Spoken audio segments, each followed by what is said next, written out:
बिस्मिल्लाहिर्रहमानिर्रहीम, अस्सलाम वालेकुम। Welcome to my channel literature with WB। और आज की हमारी प्रैग्मेटिक्स की सीरीज़ का लेक्चर नंबर 6 है, जिसमें कि हम आज पढ़ने वाले हैं स्पीच एक्ट्स एंड इवेंट्स।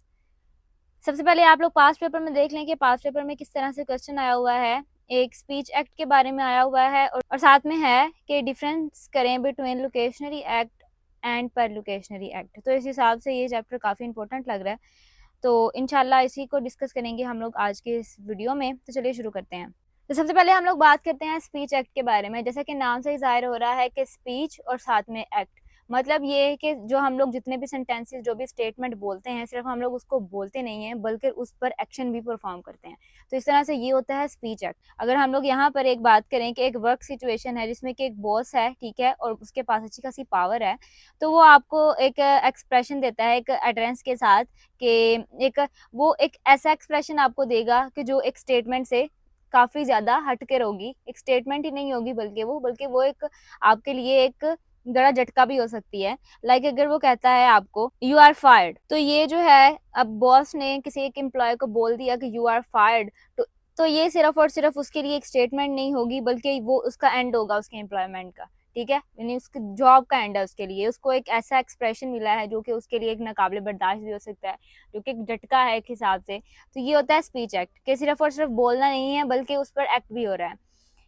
मजीद अगर इसकी बात करें तो जो हमारे पास स्पीच एक्ट है, ये इंग्लिश में अगर इसकी बात की जाए तो इसके पास इंग्लिश में स्पीच एक्ट पे डिफरेंट लेबल्स जो हैं वो लगाए जाते हैं। जैसा कि इसमें अपॉलॉजी आ जाती है, कम्प्लीमेंट आ जाता है, और साथ ही साथ इन्विटेशन, प्रॉमिस और रिक्वेस्ट वगैरह इसमें ऐड है। अब ये सारे जो स्पीच एक्ट हैं वो डिफरेंट एक्शंस में, डिफरेंट स्पीच पे अप्लाई होते हैं।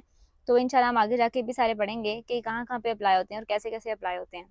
स्पीच एक्ट बेसिकली 3 किस्म के होते हैं, जो कि सबसे पहला है इसमें लोकेशनरी एक्ट। लोकेशनरी एक्ट जो होता है वो एक बेसिक एक्ट होता है लिंग्विस्टिक्स का, जिसमें कि हम लोग प्रोड्यूस करते हैं एक मीनिंगफुल एक्सप्रेशन देते हैं अपने अटरेंस के ज़रिए।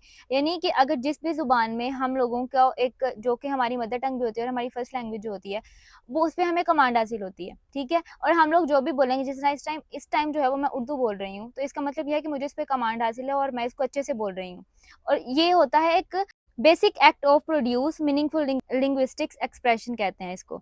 यानी कि मैं एक बहुत स्मूथ लैंग्वेज यूज़ कर रही हूँ। और अगर इंग्लिश में अगर इसकी बात करें तो अगर कोई बोलेगा कैट, या अगर लिखेगा द सन इज शाइनिंग, तो इन दोनों में स्पीकर जो है वो एक परफॉर्म कर रहा है एक बेसिक लिंग्विस्टिक्स एक्ट को, जिसमें कि वो वर्ड्स प्रोड्यूस कर रहा है और साथ में सेंटेंसेस बना रहा है जो कि स्पेसिफिक मीनिंग्स रखते हैं।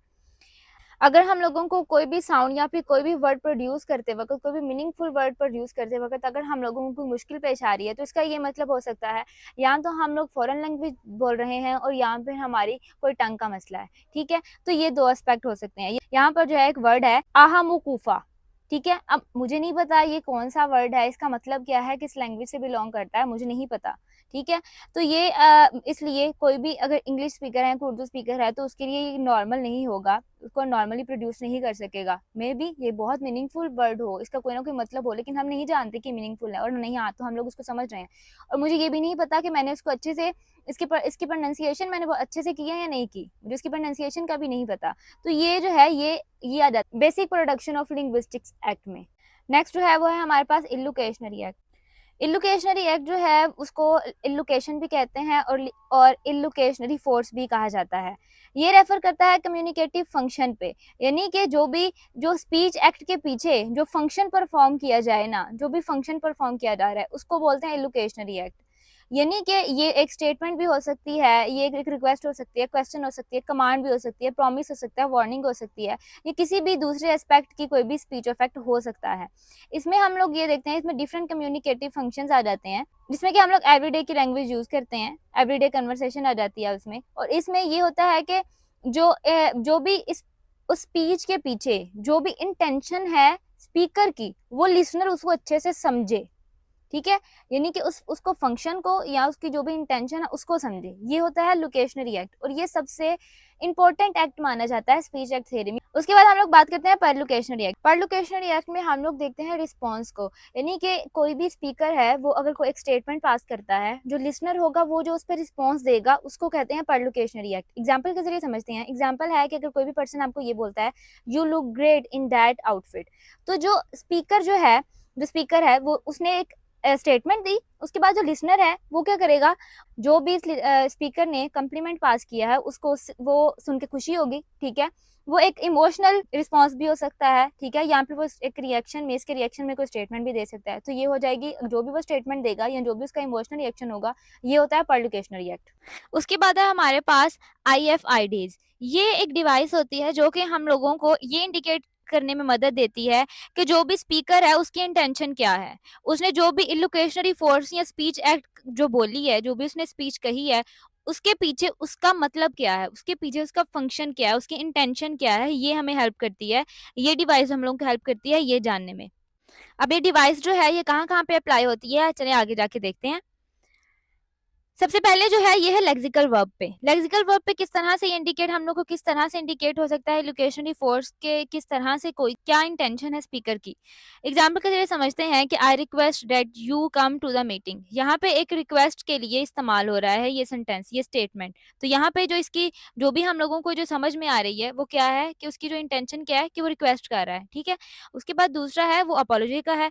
उसके बाद जो दूसरा है वो सेंटेंस टाइप। सेंटेंसेस में हम सेंटेंसेस से भी हम लोगों को पता चलता है कि कहाँ के स्पीकर की इंटेंशन क्या है। ये grammatical structure of sentences can also indicate its illocutionary force, ठीक है। इलोकेशनरी फोर्स वही होती है ना कि इंटेंशन मीनिंग क्या है कोई किसी भी स्पीकर का। तो ये जो है इसमें डिक्लेरेटिव सेंटेंसेस भी आ सकते हैं, मतलब कोई स्टेटमेंट हो सकती है। इंटरोगेटिव सेंटेंसेस आ सकती हैं जिसमें जिसमें कि हम लोग क्वेश्चंस को इंडिकेट करते हैं या कोई रिक्वेस्ट कर रहा है तो ये इंडिकेट होती है। उसके बाद इंपेरेटिव सेंटेंसेस हैं, ये जो है ये हम लोग को कमांड या फिर रिक्वेस्ट कन्वे करता है।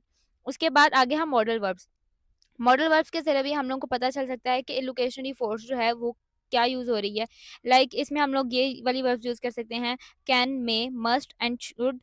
ये चीजें ये भी हम लोग को सिग्नल कर सकती हैं। एग्जाम्पल के जरिए समझते हैं कि यहाँ पे है you must attend the conference, ठीक है। अब यहाँ पे ये एक डायरेक्टिव है, ये कमांड दे रहा है, ठीक है। और यहाँ पे जो इसका इंटेंशन है ये क्या है, ये कमांड देना है किसी भी अपने एम्प्लॉय को या अपने किसी दोस्त को, जिसको भी दे रहा है वो।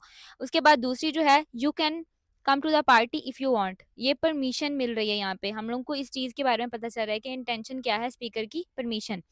उसके बाद स्पीच एक्ट जो है वो एडवर्ब और एडवर्बियल्स के तौर पर भी इस्तेमाल हो सकते हैं। यहाँ पे भी हमें इससे भी पता चल सकता है कि स्पीकर की इंटेंशन क्या है। नेक्स्ट है हमारे पास फेलिसिटी कंडीशंस।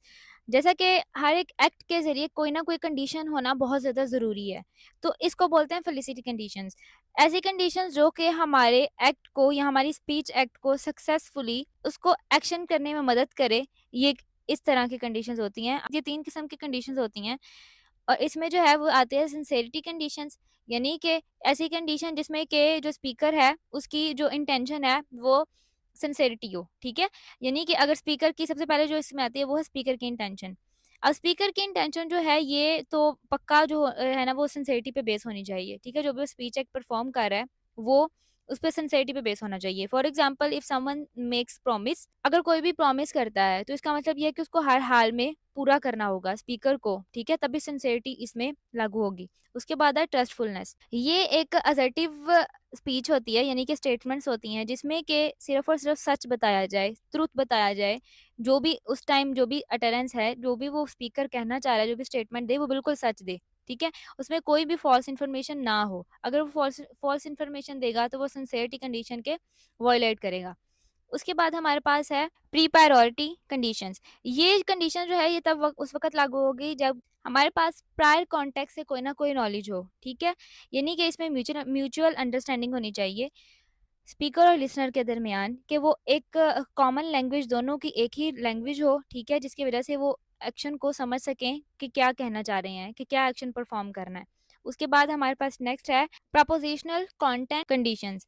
इस पे क्या होता है कि हम लोगों को कंटेंट जो है ये इन्वॉल्व होता है हर एक कंडीशन में, यानी कि ग्रामेटिकल फॉर्म्स इसमें आ जाती हैं। यानी कि जो सेंटेंसेस हैं वो बिल्कुल सही ग्रामेटिकली करेक्ट होने चाहिए, ठीक है।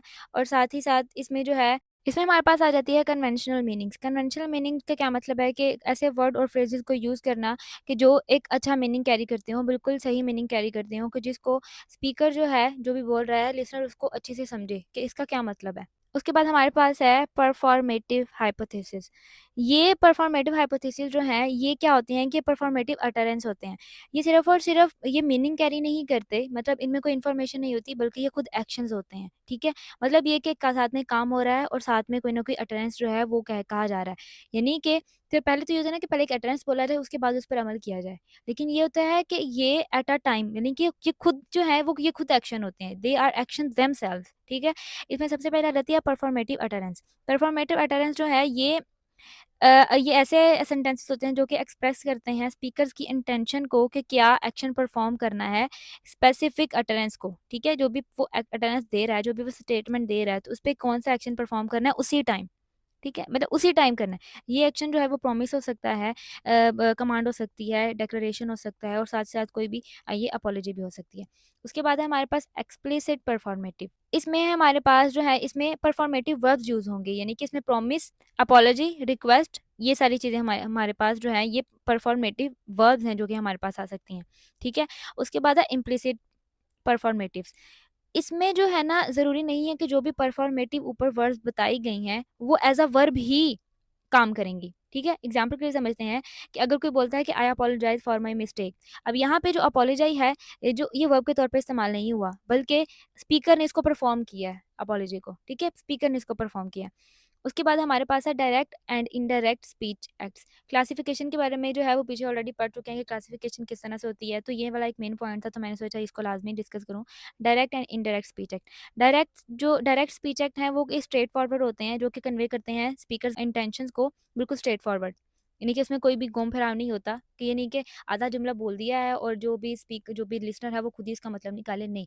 इसका मतलब जो है वो सीधा होता है, स्पीकर को ईज़िली समझ आ जाती है। यानी कि एग्जांपल है, can you pass the salt? तो इसका मतलब यही है कि एक डायरेक्ट रिक्वेस्ट है कि कोई भी डायरेक्ट आपसे बोल रहा है कि क्या आप मुझे नमक पकड़ा सकते हैं? उसके बाद इस इनडायरेक्ट में क्या होता है कि इसमें जो है ना ये ये इलोकेशनरी फोर्स जो है वो कन्वे करती हैं।